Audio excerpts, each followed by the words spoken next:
Good afternoon and welcome to this week's episode of Rachel Gaffney's Real Ireland. Thank you to all two fans that follow me every week, my mum and my dad, so thanks for listening and watching. They're not even on social media, so maybe it's just you and I in these studios, you never know. No. So thank you very much, great to be here, and gosh, we made it to episode number 18. I know, so exciting. Yeah, I'm hoping to get better at this. Yeah, we've done it a time or two. Yeah, but 18 is nothing. I'm just hoping I get better at this eventually, because I kind of get nervous because it's live. So, all sorts of things happen. My earpieces fall out, or I've forgotten to turn off my phone, or my eyes start streaming, or, life just happens. And as you can see in the background, people will start walking up and down here. So we're here in the Lincoln Center in Dallas, Texas. Broadcasting every Wednesday on Facebook, Twitter and YouTube. So you can check me out on my YouTube channel, Rachel Gaffney, or on Twitter, Rachel Gaffney, or my Facebook, Rachel Gaffney's Real Ireland. And then they're all uploaded into podcast form afterwards. So let's get down to it. Last week we talked about, just really quickly to finish up, we talked about the American Airlines flight. And we were wondering what was going to happen. The direct flight from Dallas to Dublin. And it turns out I spoke to Scott Sirianni in American Airlines, and he said, yes, it's very successful. So that's the first positive. Secondly, they don't have any news yet on whether it's been extended beyond the end of September. Is it because they need to finish with the season? I don't know the answer to that, but he did say to me that they plan their routes 330 days out, because I said, well, will it be reintroduced again in June? And he said he's no reason to think it won't be, but he doesn't know for sure yet because he's not involved in the planning and the routes or the routes. But I'm going to stay on top of that, and I'm flying out with American again tomorrow on the direct flight from Dallas to Dublin. So I'm doing my very best to get this direct flight to keep it going. You're giving them enough business, huh? And I'm not going for free, in case anybody's wondering, thinking, oh, you're going because you're speaking to American. No, I'm paying like everybody else. So I'm heading off there tomorrow, and for lots of reasons. And one of the things I want to get straight into this week is I want to go back to a topic which is near and dear to my heart. And I spoke about it last March around St. Patrick's Day, but it needs more time, it needs more attention, and I'm going to develop more shows around this, and it is Irish food. Of course. The thing that everyone likes and everyone wants to know about. I love it. Yes, and real Irish food, not just what people think Irish food is about. In Ireland, it has undergone the most explosive revolution. I think it's the only way I could describe it. It's undergone a huge food revolution over the last decade, probably even more, maybe 15, 20 years probably now, but especially, it might have been going on in the background for a long time. See, this is real TV. Look, I can't even see my own, can't throw my hair. But anyway, it has gone through this huge revolution. Combination of things. The ingredients have always been incredible on the island of Ireland. And then you're giving yourself a very interesting hairstyle right now, Rachel. You may want to fix it. I'm just trying to move it so I can see through my, my glasses. My glasses are there so I can read, and then the hair ruins it. But anyway, Ireland has undergone this incredible revolution. So you have the ingredients that are incredible, and then you have very, very talented chefs who've gone abroad, learned different skills, come back, and then you've got, they are working in unison with the producers. And that's that perfect marriage. So you have the product, the ingredients, the producers, both food and drink. You've got the people who are cooking it and presenting it, and then you've got those of us who are consuming it. So it is the perfect marriage, and it's very important to note that the food scene throughout the island of Ireland is just unbelievable. Now, the Irish Tourist Board, Tourism Ireland, it's known as over here in the United States or North America. In Ireland, it's known as Fáilte Ireland. Fáilte is the Irish word for welcome. Oh, okay. And so Fáilte Ireland are in charge of the tourism within Ireland and mainland Europe, I think, and continental Europe. I won't go into the weeds on that, but they have embarked, or started this wonderful marketing campaign, and it's called Taste the Island. And so today, to kick off today's show, they launched this wonderful advert called Taste the Island, and it kicks off on the 6th of September, and it runs through till the 30th of November. Now, just before we show you this little video, we're going to show you the video of their campaign, which is lovely. I want to remind you that, remember, over here in the United States, people call it fall, you know, the seasons. We call it autumn. So it's autumn time. So when you see that word, so let's, have you got it there, Anna? We'll roll it and let people watch it.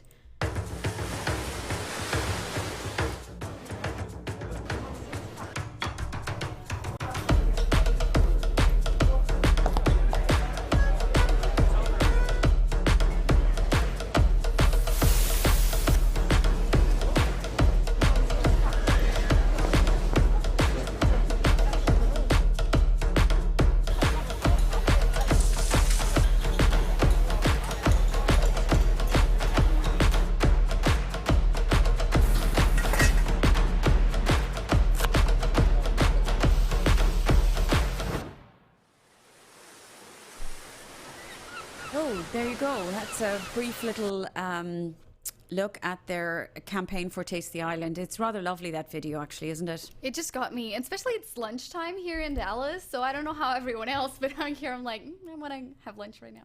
I know, I'm starving too. I didn't eat before I came in, which is probably what's about to come up on the slides behind us now shortly. It's probably not a smart thing to do when we're neither one of us have eaten. Maybe or smart marketing technique, because you just get all excited about food and like, maybe I definitely should book a trip. So, yeah. Good idea. So let's go straight down to it. So Taste the Island, like I said, starts September the 6th through 30th of November throughout the island of Ireland. Now, we will be putting up a link for everybody in case you want to, you might be in Ireland watching this or listening to this, or you might be, or somebody else who might be planning and being in Ireland during that time frame between September and November, and you'd like to know about the different festivals throughout the country. So we will put the link up for that very detailed, extensive website which outlines all of the different festivals. Just to name but a few, it starts off with, and we'll talk about it in a minute, but it starts off with the Taste of West Cork. But prior to that, I just wanted to tell you just an example of some of them. One of them is called Feast, which happens in East Cork, and that one will run for 1 week. The next one will be Taste of West Cork, then Taste the Coast. And then we also have one called Armagh Food and Cider Festival. So let's just say, for example, you might want to learn how to go foraging for mushrooms. Foraging for mushrooms is the most wonderful experience. It's very visceral, very ethereal. You know, you can go through the woods, and it's very important to go with a guide because, you know. Yeah, because you want to pick the right mushrooms. Yeah, I know some people might want some magic ones, but I don't know. There's some awful results with some of those mushrooms, don't you think? See some leprechauns. Okay. Now don't be silly. But no, so you might want to go foraging for mushrooms. The other thing too that you might want to do is there's some very, very unusual experiences that they're offering besides all the food festivals and things they're talking about. So this is the Hook Lighthouse Supper. And this will be, it's called a Harvest Supper. Now, can you see that lighthouse and that beautiful table where you can have your dinner? This this lighthouse actually is in Wexford. It's in the Hook Peninsula in Wexford. So Wexford is on the east coast of Ireland, and it is just a little fact actually. Hook Lighthouse is the oldest operating lighthouse in the world. Oh, amazing! Yeah, and then. So that's just something that they offer. So the Harvest Supper at Hook Lighthouse, or you can go foraging for mushrooms, or then there's the Armagh Food and Cider Festival.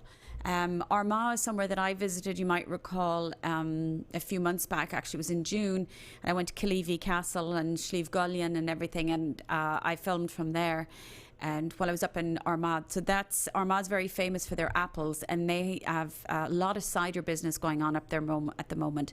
So the Armagh Food and Cider Festival runs from September the 19th to the 22nd. But again, like I said, I'll put all these festivals, we'll have the link up for anybody who wants to check out all the different food festivals. And their websites are very, very, very good. You can see. What's this one now? Taste of Ireland.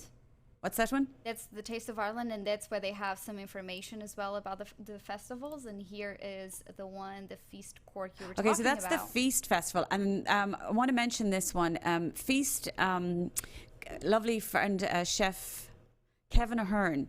Kevin, if you might recall, I met with Kevin in Sage, the restaurant in Middleton in East Cork. I was over there a few weeks ago. And I chatted with Kevin. Do you remember his philosophy is everything was within a 12-mile radius? Yes. And his producers, and he has all of his food producers up on the walls and everything. So you can see it up there in the top right-hand corner next to Cully and Sully, sponsored by Castlemartyr Resort. So that will be the whole. So Cork as a county is divided up into east and west. So you've got the East Cork Food Festival and you got the West Cork Food Festival. So Cork is, look, I'm from Cork and I love it and everything, so it's not just because I'm from there, but Cork would really be, can I call it the food capital of Ireland? I'm probably going to get absolutely mauled by people on social media. Drop your thoughts on the comment section below. Yeah, no, don't. Really don't. Look, the entire island is on fire. I have to say something wonderful about Cork. You know me, I'm pure Cork. Hashtag pure Cork. The Rebel County. Hence I'm wearing my red because it's red for the Rebel County for Cork.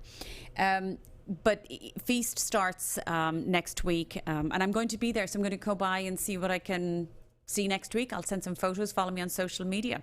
Maybe a live from there? Pardon? Will you maybe do a live from there? I'll do a Facebook Live. Maybe I could do that myself. I'll just pick up my phone and do a few things and show some videos and show some events that are going on. And more importantly, show people some products and places they can stay, places they can go eat, and share links again, of course, as usual. So that's Feast in East Cork. And I will check out Kevin Ahern and, won't be checking him out, but I'll check out Sage in Middleton and the different events that are going on around then. So I'm looking forward to that. But I leave tomorrow. And then I will be going to visit eventually. I'm taking some vacation time, actually personal time, to see some family.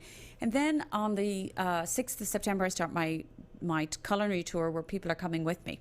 And we're going for a week around Ireland. And one of the things that we're going to take in while we're there is we will be in Ballymaloe House and Cooking School. And Ballymaloe House and Cookery School in East Cork is a beautiful old house with the ivy clad. Oh, there it is. Ballymaloe House, for people in Ireland or even some people over here will know the very famous Allen family. So you've got Dorina Allen, it was actually Myrtle Allen, then Dorina Allen, and now Rachel Allen. They also have Ballymaloe Relish, and then they have the cooking school. But it's a famous country house and gardens. And so my group and I will be visiting there, staying there, having dinner there. So that will be quite the culinary experience, let me tell you. These are their gardens, so they're old wall gardens. And then they grow everything and cook with whatever they can from here. So it's quite spectacular. It's very sustainable as well. And that's East Cork. That's Ballycotton. That's the lighthouse over there. So Ballycotton is famous for its seafood in East Cork. So that will also be part of the food festival Feast, F-E-A-S-T. But when we finish there, we're heading across to Clonakilty and we're going to stay in Dunmore House and we're going to take in the food festival Taste of West Cork. Now, that's quite a big food festival. The map is up for you now, so I want you to see how much of the county it takes in. That's insane. What would you be able to tell us roughly from, let's say, from Cork City all the way to Castletownbere? Castletownbere. Thank you. So I'm going to tell you that festival runs from September the 6th to the 15th. So it's a long festival. And it actually takes in 50 towns and villages. Oh my goodness. That's a whole event. It's wonderful. They have done an incredible job. And a little factoid, a Taste of West Cork. Do you see the fuchsia, the flower? That's really very iconic. Fuchsia grows wild all over Ireland, but you know you're in West Cork when you see fuchsia, because it is all over the hedgerows, and so that's their little logo, is the fuchsia. But it takes in 50 towns and villages and 8 islands. So the little islands off the coast. You can do everything from bread making to hill walking. And what this is doing is, it's not just the food festivals, and it's not just the food stalls. And obviously, of course, there are cooking classes, and there's foraging, and there's seafood, and they'll also involve literary and artists. But they're really going to celebrate different cuisines as well. So they are going to celebrate French, Mediterranean, Spanish, Turkish, Syrian, Swedish, and Indian cuisines. They've also partnered with some people in Australia, and they're bringing over some very special chefs from Australia, and they are Aborigine. So they will be teaching their food and their culture to people in Ireland. And this is what I love, is this symbiotic relationship. So whilst we're talking about Irish food, and I love talking about it, you know, Irish people are also learning about other people's foods. And what that does is, you know, it fuses the cuisines, and then we get ideas from each other, and that's what's making food in Ireland so incredibly wonderful. Because we, like I said, you know, it's like shopping in a pantry. If you're a chef in Ireland, the country's one giant pantry, and the ingredients that we have available to us are unbelievable. There's just a plethora of choices, and then you merge and you introduce some other cultures and cooking methods and spices, and you just have an incredible food scene. And I'd love to hear from people, especially on social media, if they've been to Ireland, and especially if they'd never been before and they had a preconceived idea of what Irish food might have been like, and now that they've visited, now they know differently. So that's my hope anyway. Things that you can do will be learning how to do salting and smoke curing, you know, fishes and meats. Yes. And all of that, which is a very traditional form. One of the other things too in Ireland that is widely available are our variety of cheeses, our farmhouse cheeses and everything. And we have a wonderful, that was at a market in Schull in West Cork. I took that photograph. But there is a wonderful cheesemongers in Ireland called Sheridan's.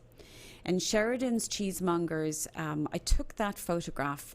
Now that's actually inside a grocery store. Look at that cheese counter. That's inside of a store called Dunn Stores in Bishopstown in Cork. And in their food emporium, so they've got the regular grocery store like we'd go to here, you know, like Tom Thumb or Kroger or wherever it is. So this is the grocery store, Dunn Stores. And then there are little emporiums within the grocery store. So that one is Sheridan's Cheesemongers, and they have their own brands of cheeses. And then they are also curators for all of the cheeses from all over Ireland and indeed other parts of the world. And their sampling is incredible. I just ate my way through. That one was just delicious. I bought a load of that. And then there was a butcher's in the back. And the butcher's is James Whelan's Butchers. Now, you can't really see very well, but if you hold that photo up for a moment, because I was behind the glass, so I was at the butcher's counter selecting my meats, but alongside the butcher's counter you then have the glass, and you see the guys in behind working. Now I know we see them in grocery stores here, just, you know, cutting up meat and everything, and you think, what's so special? Well, this butcher's, James Whelan Butchers, he's since passed away, but it's his son that runs it, called Pat Whelan, and he's from Tipperary. They have all of their own herds, so they slaughter all their own meats as well. So you're talking about true provenance. Wow. know it's what they call traceability. So the meat that goes on your plate, you know where that came from, down to the number of cow, which is hugely important. So everything in the background there. So they have these beautiful butcher shops throughout the country now, in different Dunn stores and Avoca stores throughout the country. The picture that I showed you there a while ago of the meat, maybe we could go back to that one again. Do you see there's the packet of meat? Do you see that little beef up the flavour, that little round white circular thing? Award-winning beef dripping. Beef dripping. What is this? That is the best thing you will ever have in your entire life. If you haven't had this before you died, then you've missed out. And if you haven't got it on your bucket list, then you've missed out. So he came up with this idea to collect the beef dripping. So in England and Ireland, we have an awful lot of Sunday roasts. I'm going to make people hungry here. We get the delicious roast beef, roast pork, with the crackling on it, roast lamb. So, and then we have roast potatoes and veggies. So that's our typical Sunday roast. And the roast potatoes, when they're done really, really well, where they're crispy on the outside and floury on the inside, the way to do that is to use, you have to have, you can't use oils or olive oil and stuff. That'll make them soggy. But he uses this beef dripping, and it's Ed Award winning, and that is actually stocked on the shelves in Harrods. Oh, wow. Yes. Harrods, the very fancy... yes, Harrods in London. Yes. And their food emporium, and it keeps winning this Taste Awards, and I smuggled some back with me. I mean, I had some, and it was delicious. So that's inside a Dunnes Stores. So you have Sheridan's Cheesemongers, you had Pat Whelan or James Whelan the Butchers, and then you want some fish. And the variety, that's the English market in Cork, which is in Cork City. It's one of the oldest markets in Europe, and all the vendors are in there with their products from fish and cheese and meat. But the variety of seafood in Ireland, we're an island.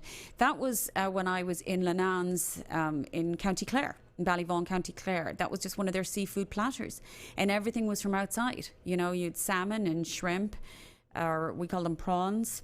You can see I had some cockles and mussels there, some onions and seafood sauces and fresh lemons, and happy as can be. I mean, what a delicious meal. Yes, that looks amazing. And tell us a little more about this. This one was another meal that I had in, I think that was brill fish. It was new potatoes and obviously some seafood, some little... and some leeks, they did toasted or charred leeks with it, and the seafood. So how, for instance, if someone wanted to have a meal like this, how much are we talking about price range?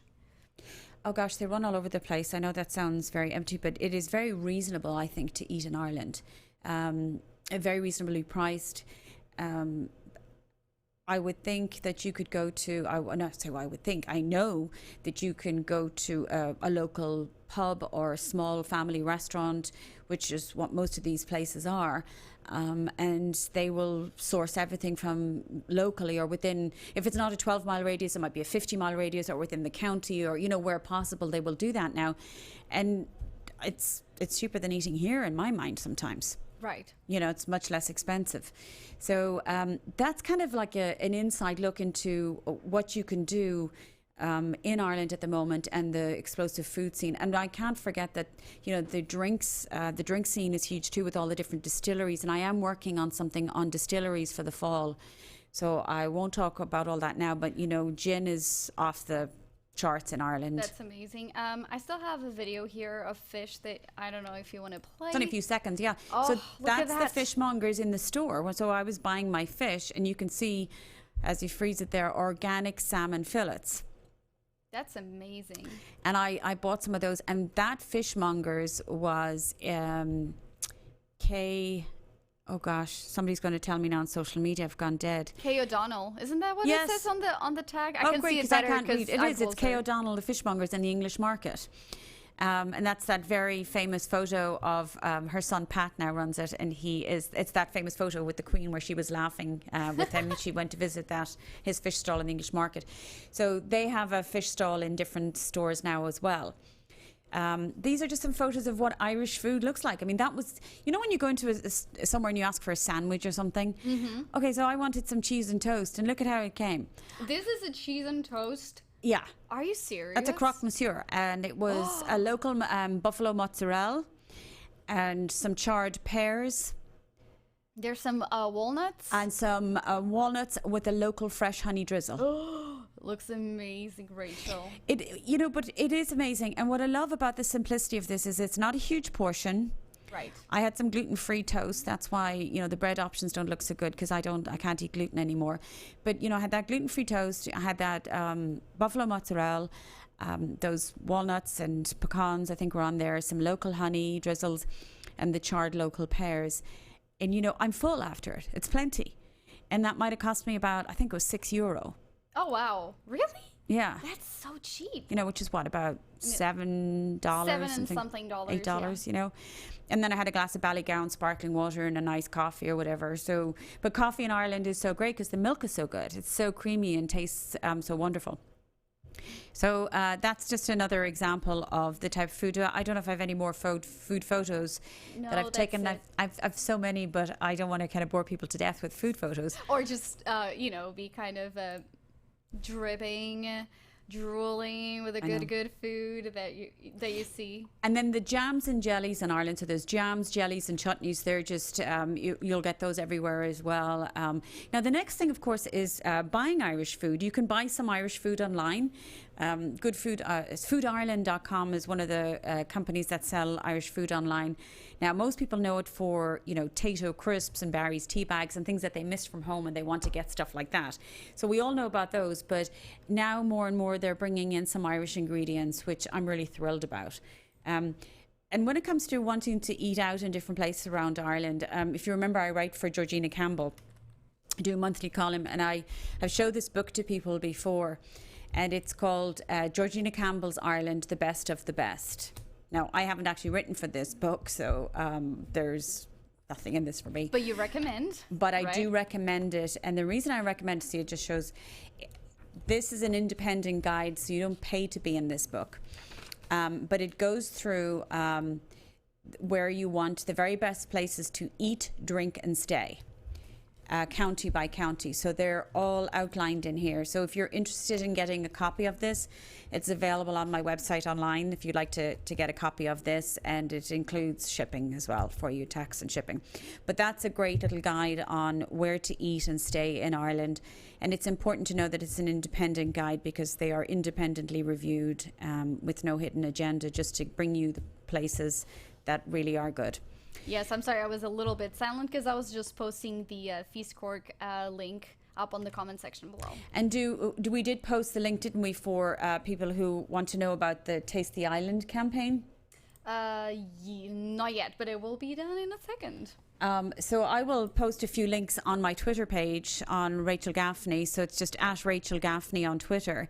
And what I'm going to do is I'm going to tag and share a few links to some food festivals and to some people that you can follow online if you're really interested in Irish food and drink and the current scene in Ireland. So my hope is that when you go to Ireland that you will have a wonderful time there and that you will really enjoy the food and drink. And I'd love to hear your experiences. And also, if you have any photographs that you take of your food in Ireland or any unusual drink that you have, share it with us. We'd love to share that with you. So as I'm leaving for Ireland, and I'm going to be working as well a lot while I'm over there, I'll do as many Facebook social media posts as I can, but we won't be doing from the studio until September the 25th. But we will be back in the studio on September the 25th. But until then, thanks everybody, and see you next time. Bye y'all.